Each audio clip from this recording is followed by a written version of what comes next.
यहाँ पे अगर ध्यान से देखोगे तो MSM ये पुरानी सीरीज है। क्लियर है? तो CPU पहचान लोगे, किसी भी क्वालकॉम चिपसेट में CPU आप पहचान सकते हो। ठीक है, तो अब यहाँ पे देखो फिर से वापस आते हैं। सीधी सी बात है, हर साल CPU अपग्रेड होता है कि नहीं? पहले 61 सीरीज आई थी, मतलब नंबर 61 से शुरू हो रहा था, फिर 71 सीरीज आई, फिर 81 सीरीज आई, अगले साल 91 सीरीज आएगी ना। मतलब जैसे जैसे CPU अपग्रेड होता है उसकी सीरीज भी क्या होती है, चेंज होती है। जैसे Snapdragon 720G, 732G, 778G 7th generation है ना।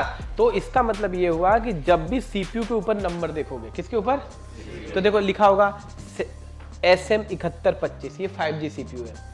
SM7150 कौन सा CPU है? SM7325 कौन सा है? 5G।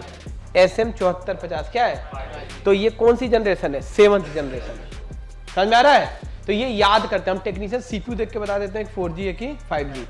अब देखो यहाँ पे क्या लिखा है, 5G 8th Gen, ये सीरीज है। मतलब ये हुआ, जैसे देखो यहाँ पे OnePlus 11 में यूज है, ठीक है। तो ये नंबर देख के पहचान होता है। सबसे पहले यहाँ से SM से पहचान में आ गया कि नया प्रोसेसर है, क्या है, और ये सीरीज बताती है कि ये किस सीरीज का फोन है। और अब 5G फोन में डायमेंसिटी सीरीज आती है। क्या आती है? डायमेंसिटी। देखो सबसे पहले तो ये है, इसका नंबर MT से शुरू होता है।